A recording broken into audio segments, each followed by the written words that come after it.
let's go ahead and talk about sales as they relate to chiropractic patients and personal injury attorneys, okay?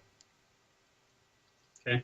Now, remember when we're looking at the market, Chris, and we look at the S-curve, and we look at utilization, and patients that are looking for chiropractors versus those that are not. Mm-hmm. Now, we said on the left side of the curve, only 8% of the population are looking for chiropractors. Yes. So in other words, they have a perceived need. Those people do not need sales. Right. They already have a perceived need.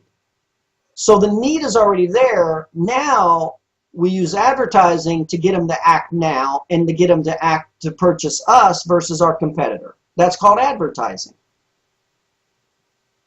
Now the right side of that curve are the people who are not. By the way, the same with personal injury attorneys. Mm-hmm. On the left side of the curve, what percentage of personal injury attorneys utilize chiropractors or personal injury patients utilize chiropractors? Probably a small percentage. Well, the statistics are only 25% of personal injury attorneys refer out.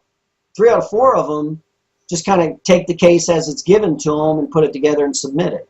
Mm-hmm. And then but even the 25% that refer out, that doesn't mean all 25% are being referred to chiropractors, right? Right. Now, of all the personal injury clients, only 32% of the personal injury clients go to complementary alternative medical providers, of which chiropractic is a provider. Okay. Now, that does not also mean that all 32% go to chiropractors, does it? Mm-mm. Chiropractors are the leading category in CAM, complementary alternative medicine, but that doesn't mean 100% of 32. So, in other words, less than 32% of people in auto accidents go to chiropractors. Okay. Right? Okay. Okay, now, that's the left side of the market. So, the left side of the market for personal injury attorneys, our chiropractic patients, is advertising. So, the right side of the personal injury attorneys are the personal injury attorneys that don't have a perceived need. They're not referring to chiropractors.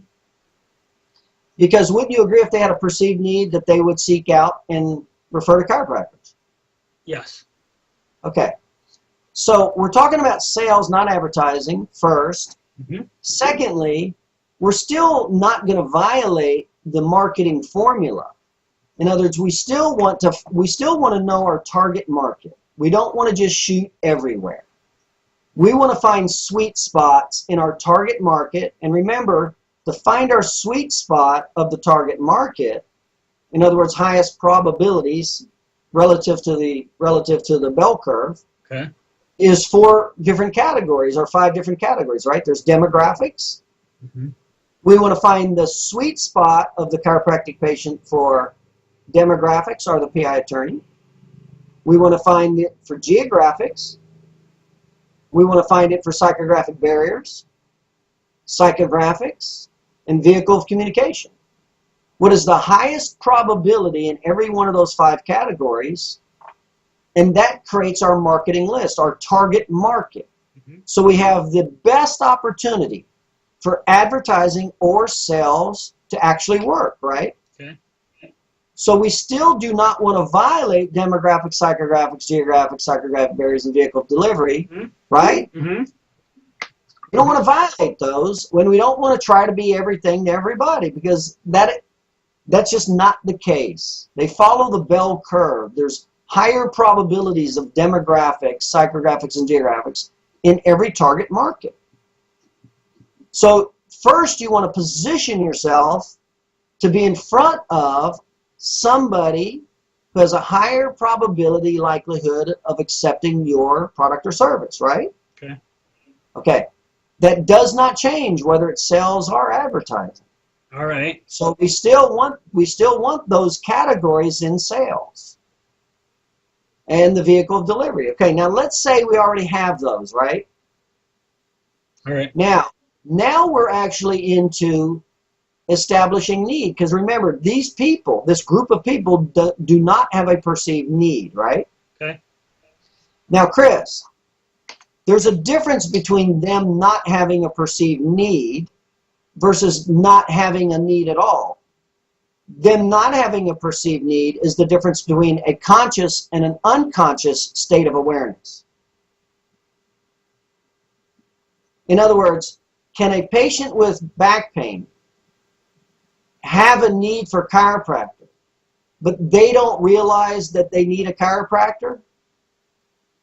Right. Yes. That's the majority of the population. Remember, 2/3 of the people with back pain aren't even looking for chiropractors, Chris. Mm-hmm.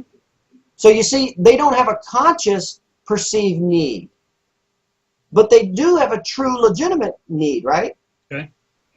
Now, this is very important, Chris, because how effective would sales be if they not only didn't have an unconscious perception of need, but they truly did not have a real perception of need? How effective would sales be? If they don't have a perceived need, well, that's where not as effective. Let me differentiate that again. You have to be aware of this. We're looking at the right side of the curve. The personal injury attorneys are the patients who do not have a perceived need for your services. Uh-huh. And my question was, are you familiar with the difference between they do have a need? In other words, you and I know they could benefit from chiropractic, but they don't see it. Okay. Yeah. Yeah. Okay? Now, from a chiropractic patient standpoint, what's the numbers? Well, on the right side of that curve, 92% of those people do not have a perceived need for chiropractic. But what's the real need? Do you think 92% of them don't need chiropractic or couldn't benefit from chiropractic? Most of them probably could.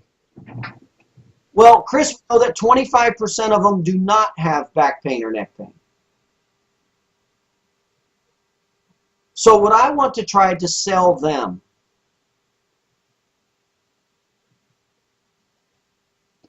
Would I? Oh, the people that don't have neck pain or back pain, Right. but they may have other chiropractic conditions. No. No. Because No, we're sticking with Chris. Yeah. We're sticking with gateways. Right. And I only said back pain or neck pain. That's the only playing field we're talking about right now. If they don't have that, why even bother trying to sell them? Okay, that's my point. If they don't even have a problem, you need to recognize that. Do you know how hard it is to sell somebody something that they don't even have the problem?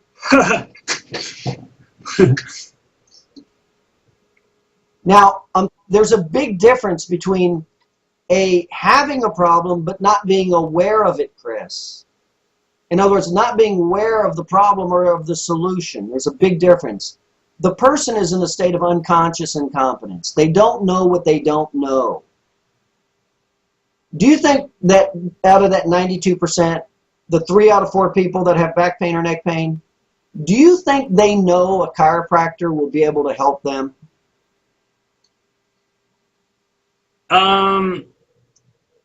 No, they don't, because they would have contacted one. Exactly. So what state of awareness are they in? Unconscious incompetence or conscious competence? They're unconscious incompetence. Right. So they do have the problem, but they don't know they have the problem. Same with personal injury attorneys. Let's say 75% of them aren't referring out, right? Mm-hmm. Do they realize that they have that they could benefit from using a chiropractor for their healthcare provider for their clients? No, they're unconscious incompetence also. That's right. Because if they were aware of that, what would they do? They would be sending me patients. That's right. So my point, Chris, is be aware of your market if you're on the left or right side of the S curve, because that determines if you need to do advertising or sales. Number one. Number two, let's go to the sales side, the right side. Out of the right side, of the people who are not looking for your product or service, whether it's a chiropractic patient or a PI attorney, do they really have a perceived need? It's just an unconscious, incompetent state. In other words, they don't even know what they're missing or how a chiropractor can help that problem or solve that problem. Right. That's the point. Now, on the right side, if they don't even have the problem, in other words, in reality, there's nothing you could actually do, you do not even want to do sales with these people. Yes. You know what kind of a salesperson you got to be to sell somebody who not only does not have an unconscious need, but they absolutely have no need for the product in reality? Pretty darn good. That's right. Very difficult. And by the way, you don't want to live your life that way, do you? Selling people stuff they don't really need? No. Right. It doesn't create much value. So we're talking about the awareness level of these people. First of all, they need sales, not advertising. But be aware that there is a percentage of those people that actually do not have a perceived need for your product or service. All right. Now, for the chiropractic patient, that's 25. On that 92%, that's 25% of that market, 1 in 4. They don't have back pain or neck pain. Okay. Okay. Now, make sense? Yes. So I want to leave them alone, right? Leave them alone. I don't want to waste my time with those people. Mm-mm. Now, the other category, the 3 out of 4 that does have back pain or neck pain, but they're not picking chiropractors, they're going to the emergency room. They're going to their GP. They're taking anti-inflammatories. They're taking pain pills. They're modifying and limiting their physical activities because of the pain. But they're not looking for a chiropractor. Do you understand that? Conscious incompetent, right? That's right. Now, are we clear that advertising will not bring them into your office? Right, because If they don't think know, they need you, if they're unconscious about the need, why would they spend time or money on anything that they're not aware of? Right, got it. Do you spend time or money on things you're not even aware of? No. Well, Chris, this is the reality of it. You need to really understand and be crystal clear on where they're at, because where they're at is how you need to communicate with them. You can't talk to everybody the same, Chris. So now we're on the right side of that curve. We've eliminated the 25% of the people who don't have back or neck pain. Now we're in the right side who are not looking for a chiropractor, but they have back or neck pain. Okay. Advertising's not going to work for those people. Now that's a big market share, isn't it? Okay. Now we have to change their awareness level, don't we? Right. How do we change somebody's awareness level? That's called sales. Okay. Now, sales is everything else with advertising: demographics, psychographics, geographics, psychographic barriers, vehicles of delivery, obstacles, offers, deadline. It's all that. But there's one major component right in the middle that's not in advertising.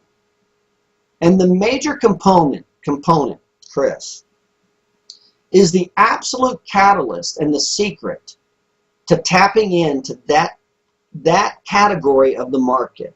In other words, the right side of the S-curve, whether it's a personal injury attorney or a patient, they do have the problem. They do have the need. You and I know that we can help solve their problem, but they don't know it. Now, that's called sales. And here's what it is.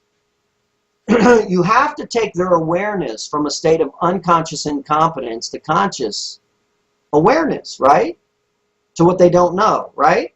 Okay. Now, you got to take them through 3 psychological phases. You got to take them through the admit phase, consequences, and personalization.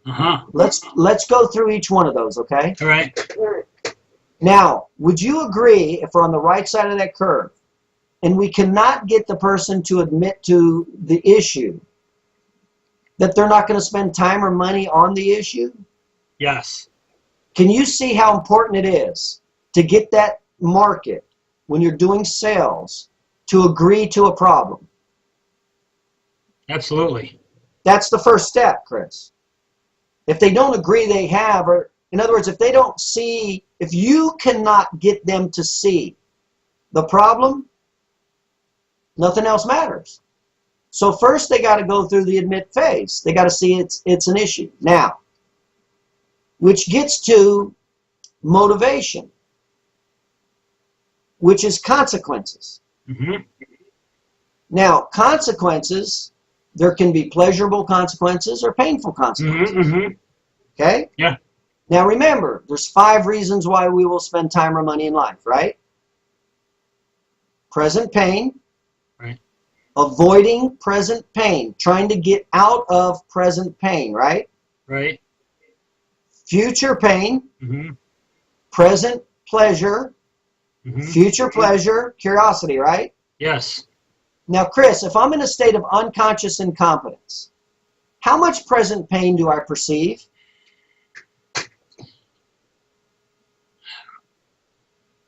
Well, you don't know. You don't even know that you're going to be having pain if you don't do that thing. So the answer to the question is, how much pain do I perceive? If I don't even perceive the problem, how much percent? None. Do I You perceive? don't perceive any pain. Okay. Now, these are the motivating factors, whether it's the admit phase or the consequences phase. Mm-hmm. Now, depending on which one of these factors you tap into is going to be dependent on how motivated they are. If you are going to do sales, Chris, and you're only going to address curiosity, and so you do sales and your topic of sales is answering the question of curiosity, how motivating is that for that person to spend time or money? That shouldn't be probably very motivating. That's right. Now remember, when we talk about pain or pleasure and motivation, what's it tied to?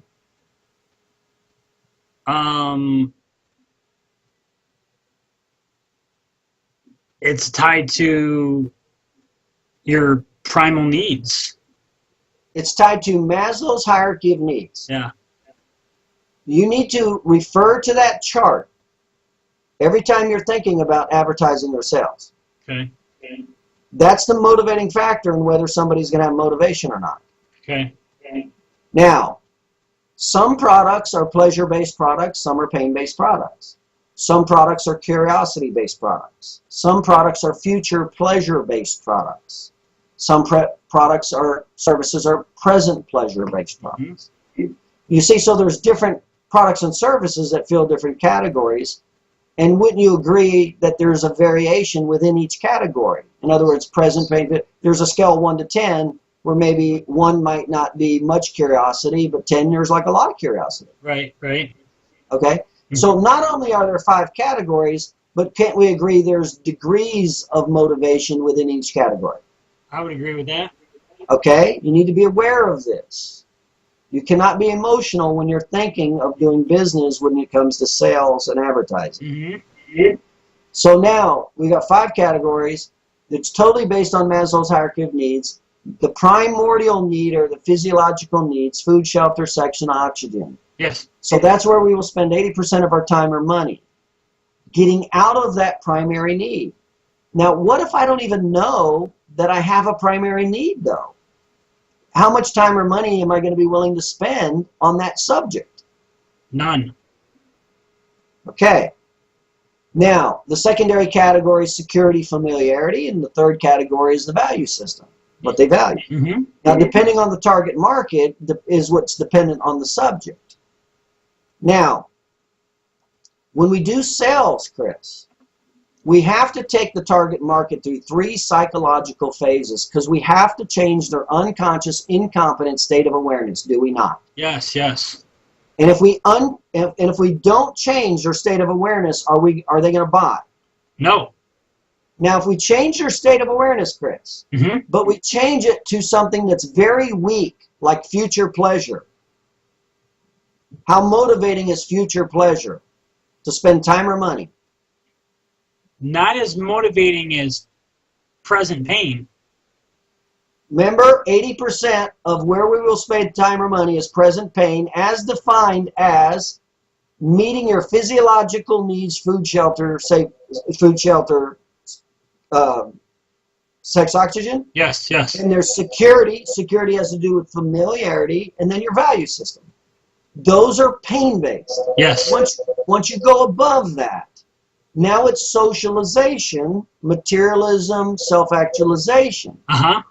Are those pain-based motivating drivers? No, no, no. No, they're not. Pleasure. They're pleasure-based.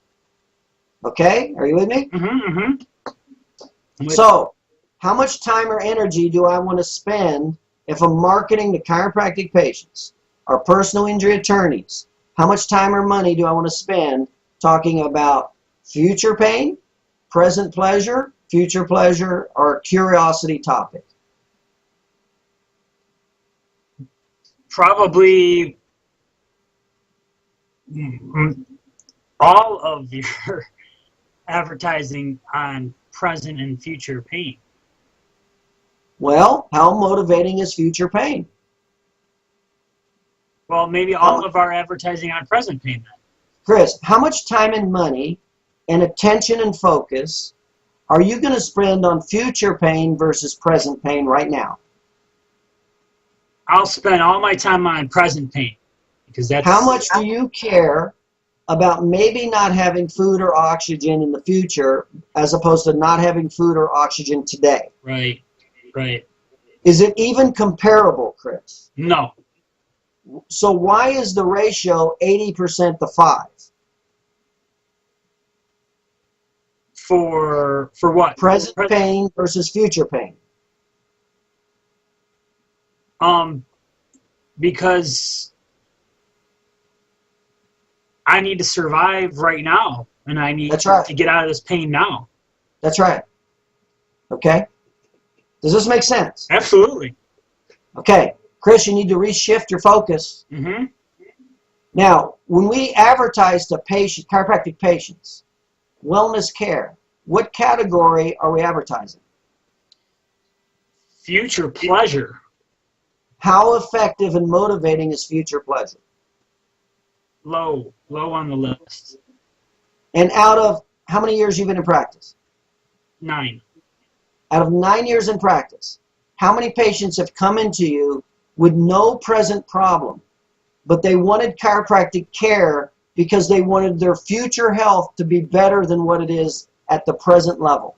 0.1% probably. I didn't have anybody in 16 years that didn't have any problem at all. No, and they just chiropractic. Typically, that person is someone who just moved into town and they were having wellness or maintenance care with a different chiropractor, but they were doing that because they are in pain when they don't get treatments. Or they're trying to what? Avoid being in pain. Right. Because they now already know that chiropractic can prevent them from being in pain. Yes. So that's 5%, right? Different animal, though, right? Yes. They've already been to a chiropractor. That's not the right side of the curve, is it? Okay. Now, let's come back to the importance of this and isolating and focusing your attention on why. Okay. Whether it's a patient or a PI attorney. Okay. Yes. Now remember, we're going to just talk in broad strokes right here, but in a later conversation, we're going to get into great detail. Okay.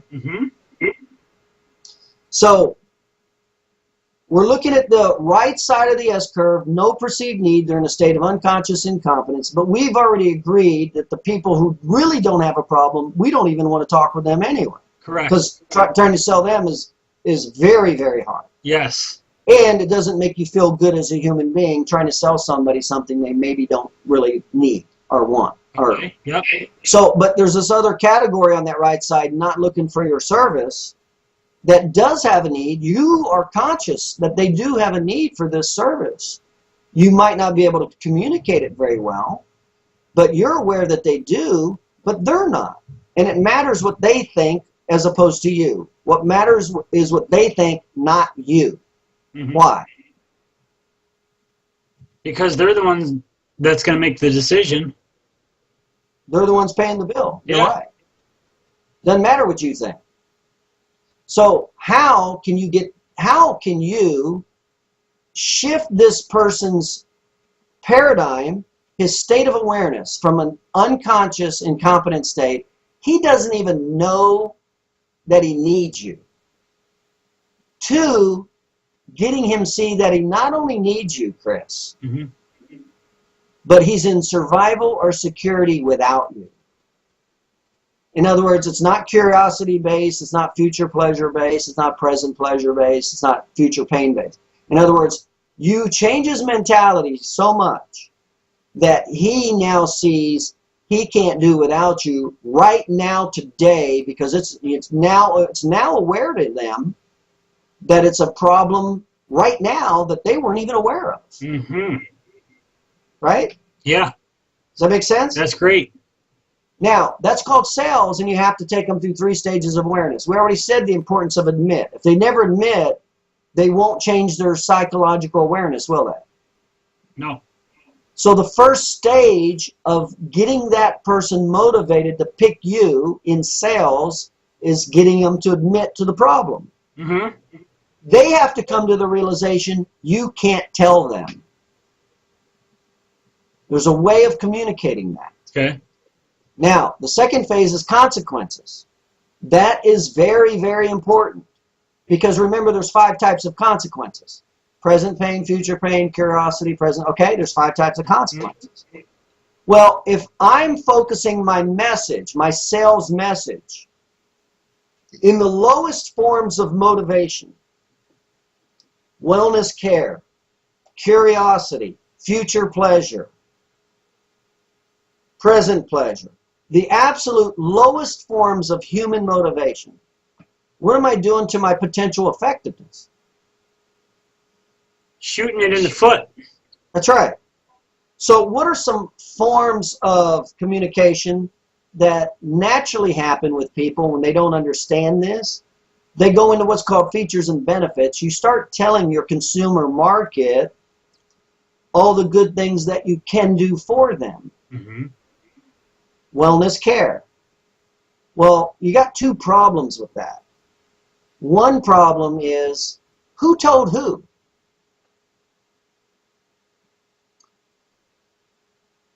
Well, Can you tell anybody anything, Chris? No. What am I doing to you right now? Explaining sales. Am I telling you? No. What am I doing to your awareness in the form of my communication? You're elevating me from unconscious incompetent to conscious incompetent. That's right. And am I doing so in the communication form of telling you? Mm-hmm. Is that what I'm doing? I'm telling you? Yeah. How many times did I engage you, and how often am I engaging you? Weekly. No, I'm talking about right now. Oh. Nonstop. As we're going through your awareness cycle relative to sales, how much am I engaging you for you to give me an answer as opposed to me give you an answer? A lot. Why am I doing that? So I become more conscious of my competence. And if I were to tell you, as opposed to you come to the reality of your own, that wouldn't matter, would it? Mm-hmm. It wouldn't matter because I'm not the decision maker, right? Uh-huh. And I don't pay the bill. The consumer, your target market is the one that's paying the bill. They have to come to that reality, right? Yes, yes. So as I'm asking you questions periodically, I'm stair-stepping your reality, aren't I? Mm-hmm. Mm-hmm. But I'm not telling you, am I? No. I'm leading you, aren't I? Okay. Am I not? Leading me with questions, right? Am I not leading you as opposed to telling you? Yes, yes, yes. See what I'm doing? Mm-hmm. So the style of communication is very important, not just a message, Chris. Because also, generally, when you tell people to do something, what naturally happens to their defenses and resistance? Increases.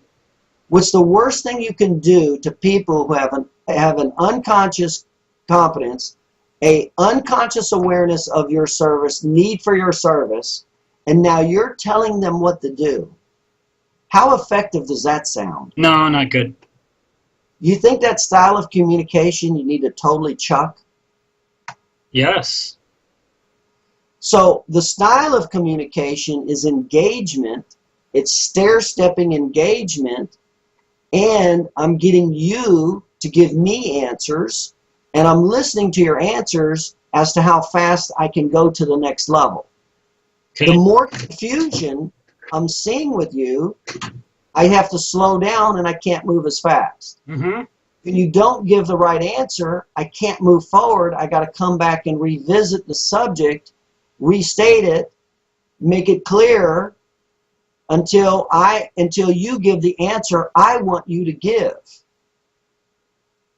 I've done that a few times, haven't I? Yes. Just in this little conversation. You didn't give the right answer. I didn't say to you, no, you're wrong, did I? No, no.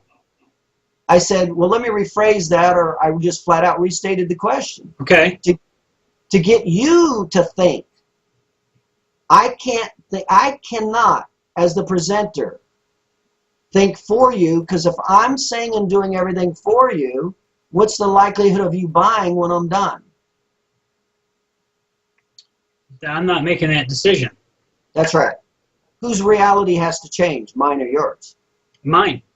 That's right. So I got to stair-step you. I have to engage you. I've got to do little segments at a time. Because remember, if I try to do anything too big, anytime there's a paradigm shift, what are you naturally going to do with defenses and resistance? Put them up. So if I'm giving a presentation to you and you're the personal injury attorney, and I'm taking you through this cycle, or you're a patient that has back pain, but you don't feel a chiropractor can help you, and I'm trying to get you to pick me, spend your time and money with me, or your referral with me, right? Mm-hmm. I've got to get you to come to that awareness, right? Yes, yes. So I've got to stair-step you, I've got to engage you, and I've got to just take you along. So the delivery is just as important as the content. Now back to the content, okay? Okay. Now the content we're talking about is motivation, right? Right? Yeah. And we talked about the 5 different types of motivation. Which one is more powerful? Present pain. Present pain. And not just any pain, right? What's more powerful? The violation of a primary need, a physiological need, or security? A secondary need. Primary. That's right.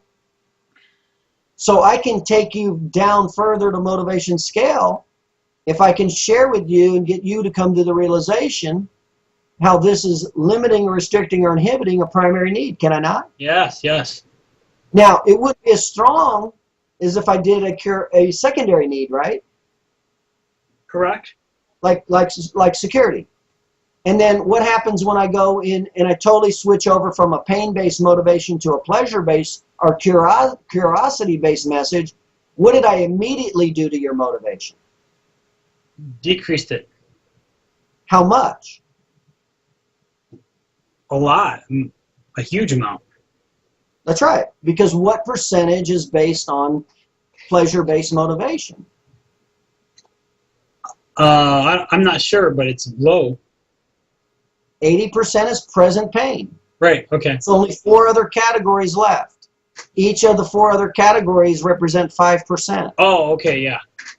So curiosity, future pain, present pleasure, future pleasure, each one of those categories only represent 5% each. Okay, okay. So how quickly do I go from a high motivating factor to a very low motivating factor when I switch from pain to pleasure in my message?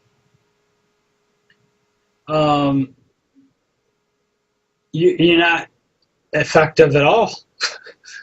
Yeah, what am I trying to get your awareness to by my question? My question is, Chris. We got to figure out the present pain and stick with that. Well, here's my question. I'm going for something very specific that you need to come to the realization to, not me. All right. And the question was inferred to get you to that realization. So I'm going to ask it again, okay? Mm-hmm. The question is, how much did I quell, stomp on, or reduce your motivation when my sales message went from either a primary or secondary pain-based motivation to a pleasure-based motivation? How much, to what degree did I stomp on your motivation? Very large degree. That's my point. Yeah. We are not talking marginal, Chris. We are not talking, well, I may do a little bit of pleasure motivation in my sales. Okay. No. As soon as you jump over to pleasure motivation in your message, what did you just do in a grand scale? Shot yourself down big time. That's right. Now, you'll naturally do that. The natural person naturally goes into pleasure-based items instead of understanding these dynamics. So instead of understanding these dynamics of sales and advertising and all that, you naturally did what when you wanted to get the attorneys to refer business to you? What category did you pick, pain or pleasure? Probably pleasure. You picked pleasure. And what specifically were the pleasure items, the messages were that you were using as your sales message? Game tickets.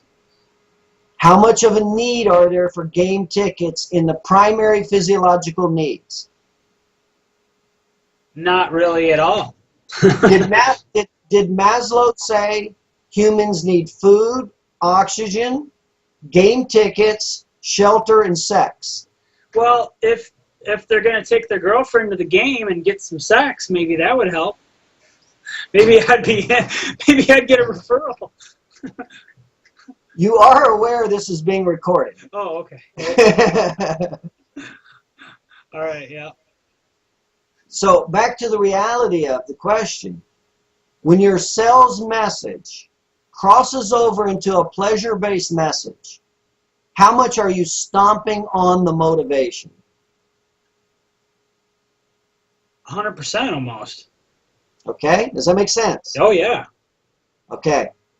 Now, so you can see it's a dramatic difference between pleasure and pain, not just a little, right? Yes. Now, between a primary need and a secondary need, is there a dramatic difference between a primary need and a secondary need, a pain-based need? Is there a dramatic, there's a dramatic difference between survival and security? Yes. You think so? Yeah. You can't survive without. Do you think it's as dramatic as going from a secondary pain-based need to pleasure? Not that. No, not as dramatic as that. That's right. So, is there a difference between your message being a secondary primary need versus a primary need? Yes. Yeah. So, what am I trying to infer on you right now? The most important thing to focus on is primary pain-based needs with sales. Okay? Primarily, the little section that we're on right now is I'm trying to emphasize to you the difference between a primary and secondary need. Mm-hmm. That there is a difference, but it's not as dramatic. Okay. But there is a difference between a secondary need and a primary need. Yes, there is. Mm-hmm. Okay. Now, in the line of questioning before that, I was trying to do a compare-contrast between a pain-based need, either a primary or secondary pain-based need, versus future pleasure or pleasure-based need. That was the contrasting point there, pain versus pleasure. Big difference. And how dramatic was that difference? Big difference. That's right. So there's a big difference when you switch over to pleasure. There's a marginal difference going from a primary to a secondary. Okay. Would I still rather have the primary as the motivation? Yes. If I couldn't get the primary, would I rather have the secondary as opposed to pleasure? Okay. Very much so. Mm-hmm. Because how much time or energy do I want to spend in pleasure motivation? None. I not only, and one of the main reasons I also don't want to do it is when I go to pleasure motivation, what does it do to drive?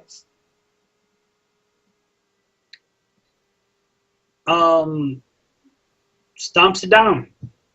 That's right. It kills drive. What happens when you give a human being all their, like welfare?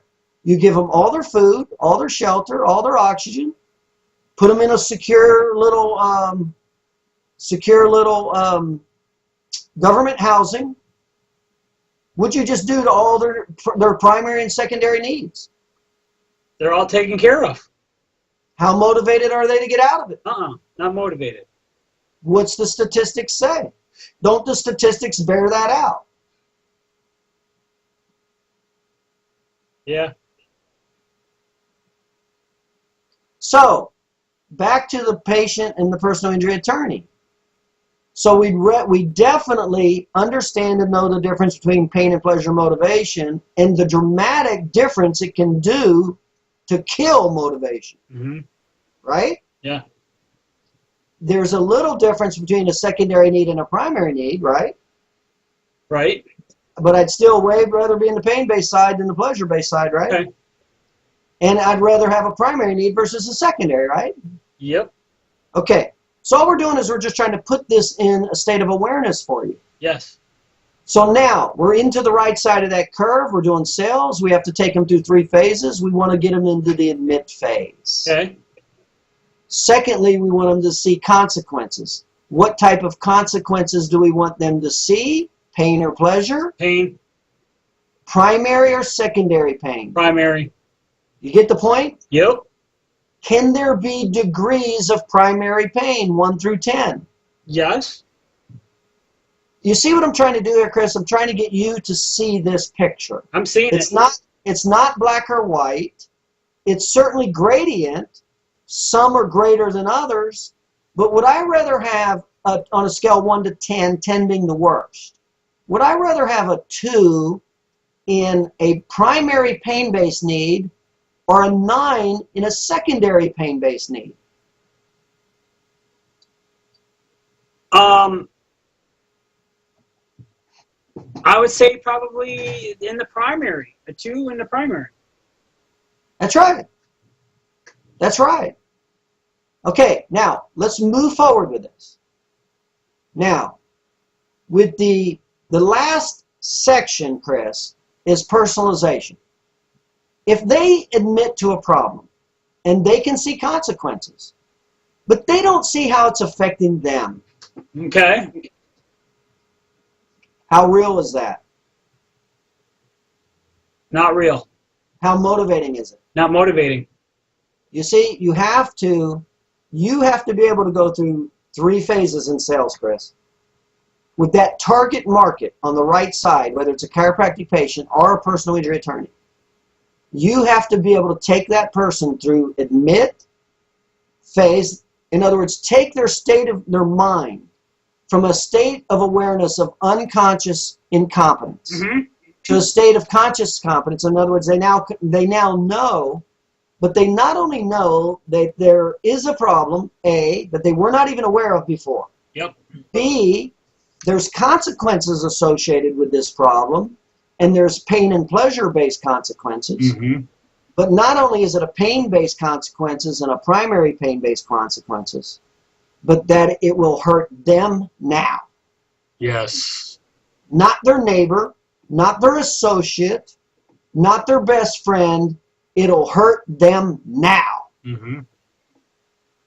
How motivating is that now, Chris? Very. Do you see the difference? Mm-hmm. Mm-hmm. So when it comes to sales in front of our target market, that's what we have to do. So when it comes to the target market, Chris, wouldn't it be optimal if our message was the primary pain-based net message that would give the absolute most value that they're not aware of? They're in a state of unconscious incompetence. Mm-hmm. Wouldn't it make sense if I made that my primary message? Absolutely. Well, what if I used my primary message as something that was maybe number 5 down on the chart as far as importance to that person? Not as motivating. That's right. Now, how do I find out what's important to my target market? It's a great question. Well, I just shared with you all the answers. I just shared with you the human side of sales and art marketing and everything. Mm-hmm. What I didn't share with you was the specifics to a target market, right? Okay. But isn't a primary need for you, for me, your wife, Mm-hmm. everybody, Mm-hmm. right? Right. Okay, so wouldn't it be beneficial to you if you knew your primary target's primary need? Yeah. And wouldn't it be beneficial to you if your message was creating an admit phase, an awareness, Mm-hmm. a consequences? In other words, getting them to see that it's painful, not just painful, but it's a primary need. It's very painful. Okay. And that it's them. It's hurting them right now. Wouldn't that be a stronger message, sales message, Chris? Mm-hmm. Mm-hmm. Right? Yeah. Yeah. Okay, now when we go to the chiropractic patient, remember we're on the right side of the S curve, right? That's the people who do not have a perceived need consciously, but they do have back pain, right? Okay. Okay, what would be their primary need? Well, the primary need is what, Chris? Food, shelter, sex, and oxygen, your physiological needs, right? Yes. So what would be the message that I would want to use in sales when I'm communicating to that target market? If I know that that's the highest motivating factor. That if you're having neck pain, back pain, or headaches, and you do not get chiropractic care, it's going to affect your sex, water, shelter, and oxygen supply. Yes. Yeah, very good. Now, let me back off a little bit Uh-huh. because I can't go into a target market with a lot of gateways, right? The more gateways I use, the more confusing I am. Right. The more that I come in, what's that called? Violating the what? Law of line extension. Right. Right. The more gateways I approach with, the more confusing I am to the target market. And remember, what's confusion do to a target market with defenses and resistance? Increases it. Backs them off. Mm-hmm. Also, when you used all 4 categories, what did you also do to me when you said it's going to affect my sex, my shelter, my food? When you used all 4 of those categories. Well, you might not be experiencing one of those categories, so that would be irrelevant for you then, right? Well, that's true, but when I throw 4 categories at you, what am I also violating? The law of line extension also? That's right. Yeah. How many categories can you handle? 2? 1? You get the point? Yeah. So if you're The more suffering... categories, Chris, Yeah. the more categories you throw at somebody, the more confusion you create. Okay. Now, Chris, out of those 4 categories, so generally you're right?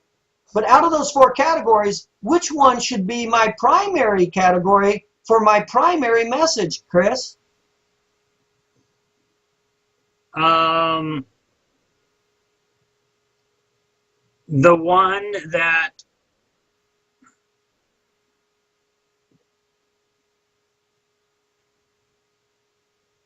The one that is affecting the most people. This is not a people thing. Do they care about anybody else, Chris? The one that's affecting them. Who's the only person they care about? Them. Okay? Because what do we need to do, Chris? We need to personalize it, right? Mm-hmm. Because if they see it as other people, not me, what happens to their motivation? Decreases. So can we bring in other people relative to the communication? No. Soon as I bring in other people, what did I just help do to their motivation? Decrease. That's right. So my question, Chris, if you know those 4 categories, shelter, food, oxygen, and sex, are the 4 primary physiological needs. Mm-hmm. Which one, and you know you need to be in a primary category more so than a secondary, and definitely a primary, secondary, way more than a pleasure-based category. Yep. You know that now, right? Yeah. Now, you see how we're narrowing this down? Mm-hmm. Now, of the 4 categories, my question was, which one of the 4, because if you throw all 4 categories at them, what are you doing to them? Violating law of line extension. You're confusing them. Okay. So which of the 4 categories do I want to use? The one that is what? Relevant to that person. Yes. The one that creates the most what?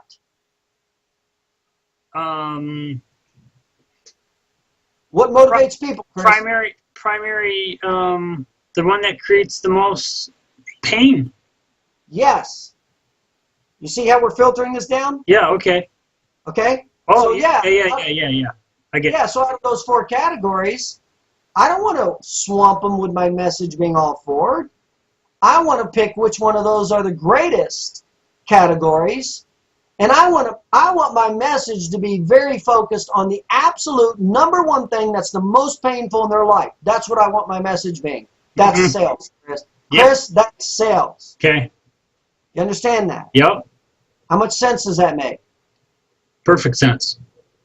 Now, if I can do that, Chris, if I can go to this 92% market or this 75% market, these attorneys, there is a perceived need. Yep. It's back pain or utilizing your service for a personal injury attorney.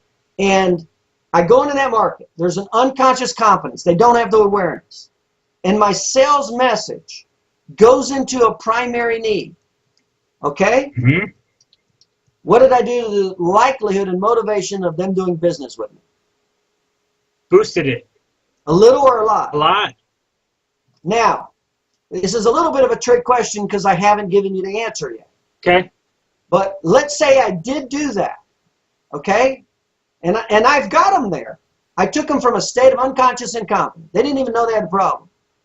They listened to my message, and now they know they have a primary need, and it's them. They admit, they see the consequences, and it's personal.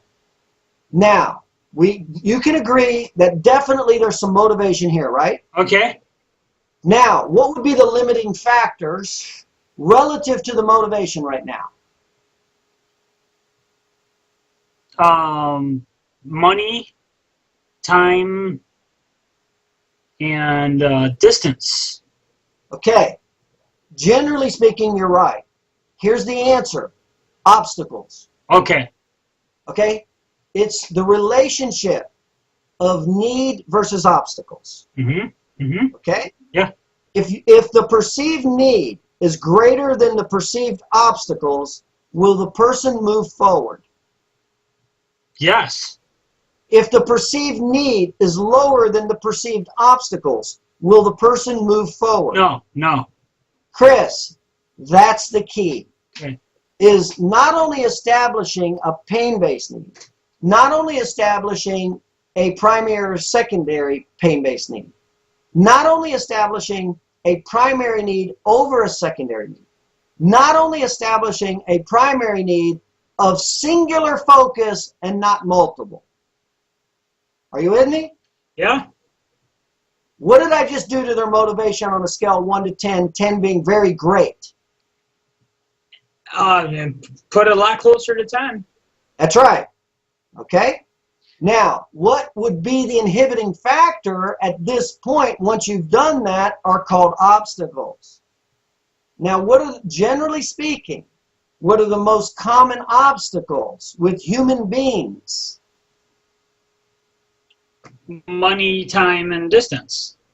Well, money and time generally. Okay. Now, depending on the category, right? depending on the category who you're talking to, what's more important. If I'm talking about a potential chiropractic patient, what's the most important obstacle? Money, time, or distance? Money. Money. Money. Okay? Mm-hmm. Now, if I'm talking about a personal injury attorney, what's their primary need, Chris? Money. Money. What kind of money?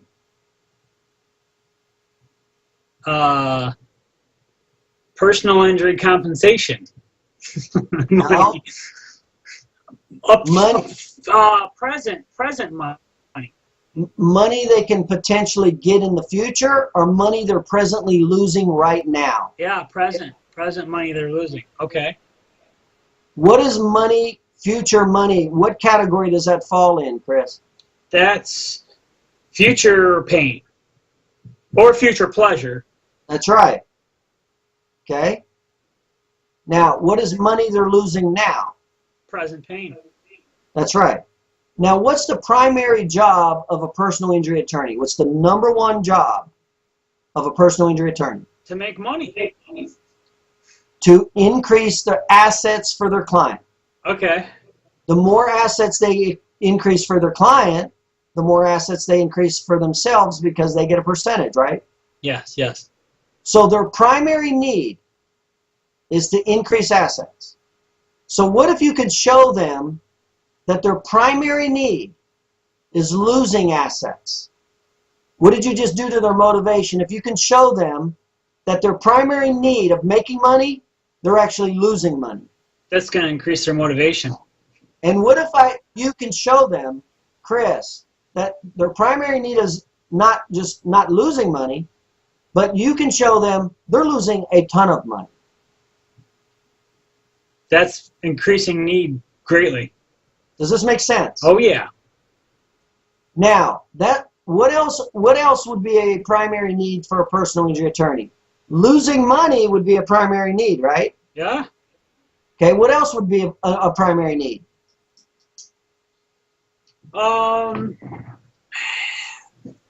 Working too much. Too much time spent on That's right. at the office. That's right. And actually, here they are, Chris. You just said two of them. The first one is loss of money. Remember, are they in a state of awareness, conscious competence of the money they're losing by not utilizing your services? Can you repeat that, please? Are the attorneys on the right side of the S curve, are they in a state of conscious competence? In other words, do they know they're losing money by not utilizing your services? Not yet. If they did, what would they do? They would use my services so they can make. And what if you were able to take them psychologically through a state of unconscious competence and get them to admit, see the consequences and personalization? Yeah. They were not only losing money, Chris, they were losing a lot of money. Okay, that'd be big. How valuable do you become now? Very. Would you just do to the motivation? Increased it. How can advertising do what I just said? No. Sales. No, sales has to do that. Now, the primary need is loss of money. The second need is actually getting money. Because how many times have you heard personal injury attorneys say, well, you need to refer me clients? Right, right. Okay? Yep. So, but what is more important? What's going to be a higher motivating factor? You referring clients to them that they can make an extra $100,000 a year, or you showing them how they're losing $100,000 a year right now? What do you think they're going to pay attention to? Right now. Well, what if I said that to you, Chris? What if I was able to show you how you're easily losing $100,000 a year versus a system that I can show you how you can make an extra $100,000 a year? As soon as this conversation ended, guess where your attention and energy would go? Now. How am I losing the money, and what can I do to stop losing the money? Okay, yeah. Does that make sense? Yeah, yeah. Okay? Is that not how you would act as a consumer if you were given $100,000 on both ends of the spectrum, pleasure or pain? Right. Is that not exactly how you would act? Absolutely. Okay? You got to remember this, Chris. I am. Now, so the primary needs with the attorney, number one is the loss of money, but they're in a state of unconscious competence, Chris. Mhm. That's the problem. Right. The second one is how to make money. Now, the problem with the chiropractors is it's a very limiting factor, and you can't take that position because if it's just an exchange of tit for tat, one patient for patient, it's very, very limiting. You won't have much of a personal injury practice. Okay. That's why I put together a marketing program for you to show the attorneys that you do sales with how to get more patients from other chiropractors than just you. Okay. Because they'll be able to get a lot more personal injury cases from 10 other chiropractors than you individually will ever be able to defeat them with. Right, okay. So what am I doing to satisfy that perceived need? Low or high? Hi. You get my point? Yeah, that's awesome. Right. Okay. So we got present pain and future making pain. money. Making money is greed and future pleasure. Right. Okay. But it's a primary future pleasure, right? Right. Okay. Mhm. And how strong of a motivator is greed? Strong. Very strong. Yeah. Now, the third component is what you said. More time. Not be able to spend as much time on the cases and still make that amount of money or more, right? Mhm. Now, that's called quarterbacking the case, right? Yeah. So if you can literally put this case together of all the financial drivers, all the healthcare providers, with your notes and documents, and hand it to them, how much time and energy did you just save them? Yes, that's big. So you just increased value in what category? Time. Time. Now, what are the three primary categories, primary needs for personal injury attorney? In order.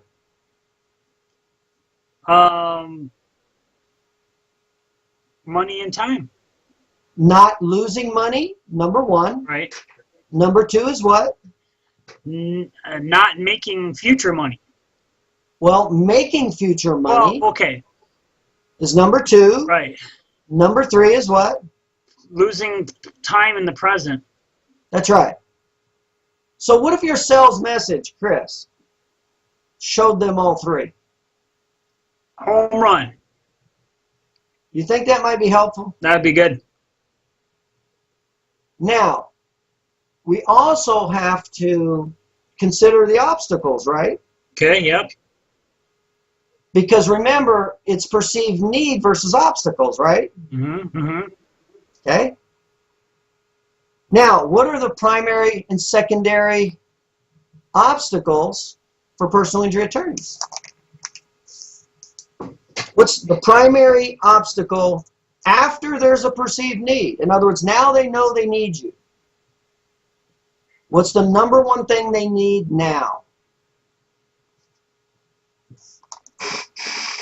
Your location. Okay. They need a provider that's close enough to their client that their client can go to the office, because they know if the client can't make it to the office, it ruins the case. Mm-hmm. Right? Okay. What's it matter if you establish all these wonderful needs, right? And the client's 100 miles away from your office? No go. That's right. So how important is location after there's a perceived need? Very, very important. That's an obstacle, right? Yeah. That's a service category. Number two, what's the second service category? Are the financial drivers. They want all the notes. They'll call it, give me good documentation. Those are the words they'll use. Give me good documentation. Okay. Now, what does that mean? What does it really mean? It means your documentation has all the objective tests, which qualify for financial drivers. Yes, yes. Which maximize the financial capacity of the case. Right? Yep. What good are your notes if you got all these financial drivers, but the patient lives 100 miles away from your office? Chris. Yeah. I just had to write this one now down. Sorry. Chris. Okay. What good is the notes if the patient lives 100 miles away? Right? What good is all these great financial driver notes if the patient lives 100 miles away and can't make it to your office? Well, it's not good at all. Okay, so what am I trying to do here? I'm trying to share with you the relativeness of the service factors and obstacles. You not only need to know them, Chris, you need to know what is more important versus what is less important, okay? Does that make sense? Mm-hmm. Do you think I want to talk about the third most important thing first? No. I need to know them in order because that's the order of my presentation, Chris. Okay. So after location and financial drivers and notes, what's the second need? Now remember, we've established a need. They now know they need you. Now, Chris, if there was no perceived need, how important is location or notes? Not important. You get the point? Yep. So what's the third most important component? Service component.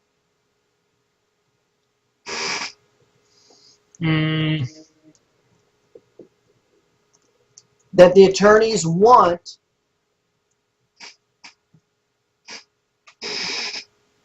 that needs to be in your sales message. Location? We already covered that, didn't we? That was number what?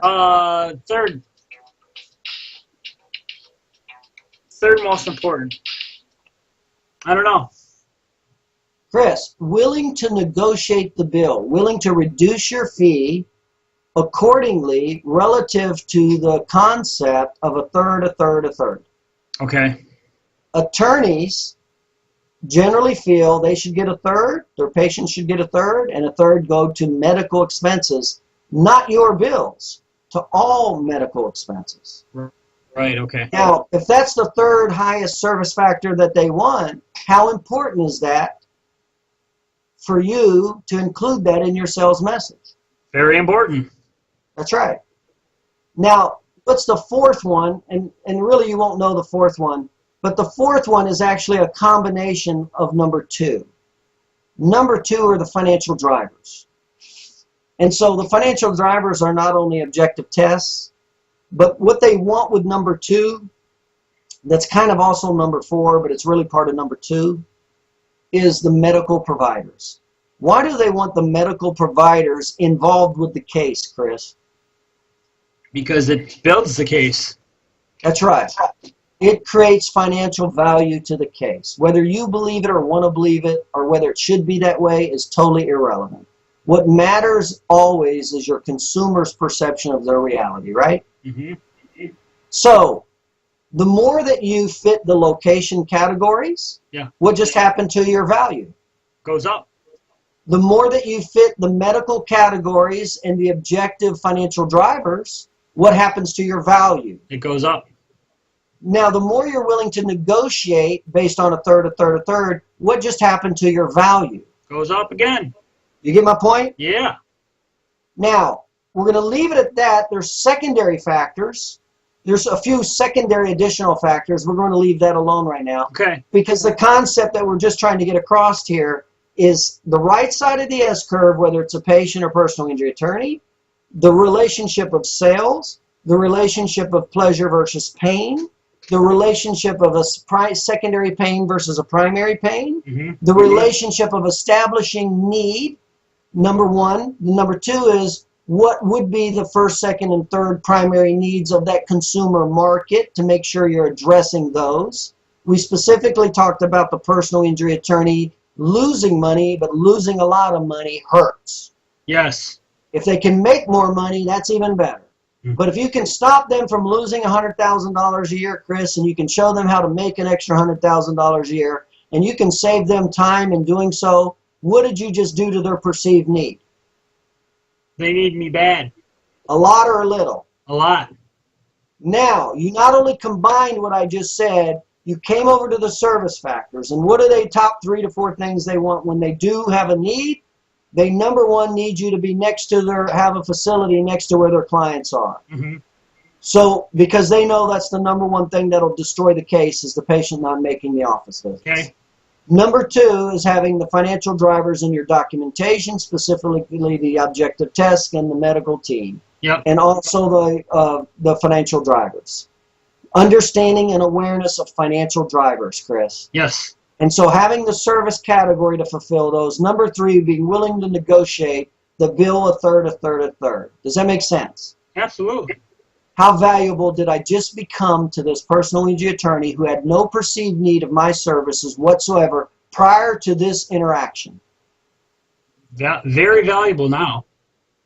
Does that make sense? Yeah, that's great.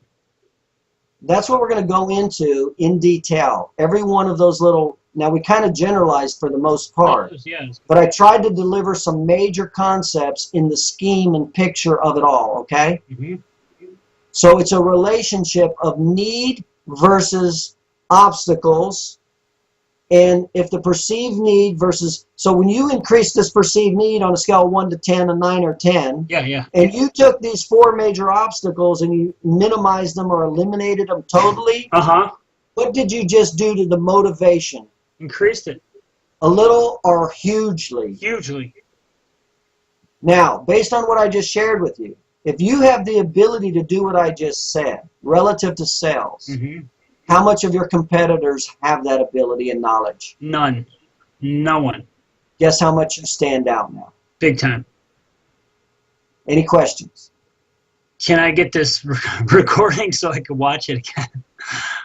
That was probably one of the smartest things you just said. All right. Yeah. I'll go ahead and make sure you get the recording. I would not only watch it yourself, I'd make sure your doctors saw this recording. Absolutely. Are you going to put it on YouTube or are you going to file It's share only, it? it's only for my clients. I'll put it on YouTube, put the link in there on the page, and I'll send you the link. Oh, great. Okay. It's not going to happen in the next day, though. All right. That's good. And then you have some other videos that you were working on, right, that you're sending out to the clients? Yeah, and those are actually the details of what we just covered, Chris. Okay, perfect. So those are actually going out. I actually finished the last 2 that I wanted to for the first series. So I just need to finish editing those 2 videos, and the first series will go out. So that should be no later than tomorrow.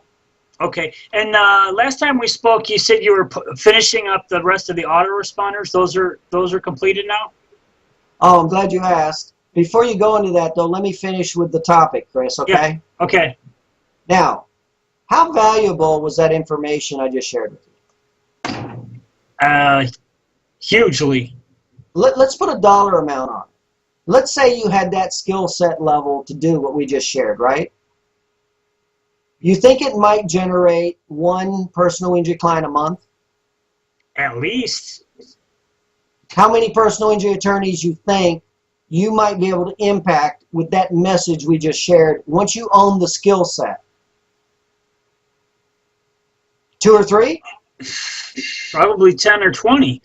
Right? I mean, the limiting factor is you, right? Yeah. Because there's the size of the market, the personal injury attorneys who aren't using chiropractors is pretty big, right? Yeah. The size of the market of personal injury clients is pretty big, right? Mm-hmm. Okay? So the limiting factor is your ability to go out and sell, right? Yep. So let's say you go out and sell that to 2 or 3 attorneys, right? Okay. Can you see how that's possible? Yeah. Can you see that? Yeah, that's going to be good. Do 2 or 3 attorneys in a year seem too hard? No. Okay? Now, let's say you only get 2 referrals a month from 2 attorneys, right? Mm-hmm. And you take that 6 personal injury cases a month, right? Okay. And what's your case average, maybe? 3,000. So that's 3 times 6 is 18,000, right? Mm-hmm. 18,000 over 12 months is $196,000, right? Okay. So how valuable was that information once you own that skill set? I owe you a couple $100,000, I guess. Chris, I know you didn't want to say that. Oh, all right.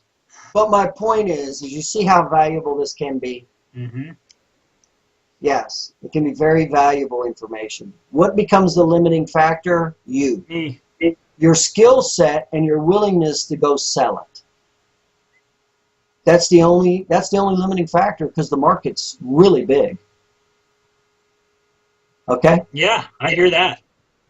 Now remember, we got to take you through 4 stages of awareness to get your skill set up to par, right? I'm down. Let's do it. We got to take you from unconscious incompetence to conscious incompetence.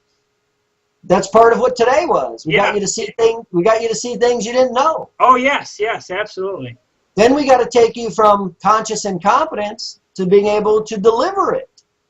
We got to take you to conscious competence, to be able to deliver it, not look totally stupid. Mm-hmm. But then we got to take you from conscious competence to unconscious competence, to where you literally can say and do this just like I'm doing this with you right now. Did you see me looking over any notes while I was talking to you? No. Did you see me stuttering or stammering like I didn't know what I was talking about? No. Okay. I totally knew my information, and I was paying attention to my target market. You were my target market today, right? Yep. So I was totally paying attention to where you were and how fast I can go. And when you went offline, I kind of batted you to get you back in line. Ha ha ha ha. Did I not? True. That's unconscious competence. That's the state of awareness you need to be in to give this presentation to attorneys, Chris. Okay. Does that make sense? Yes.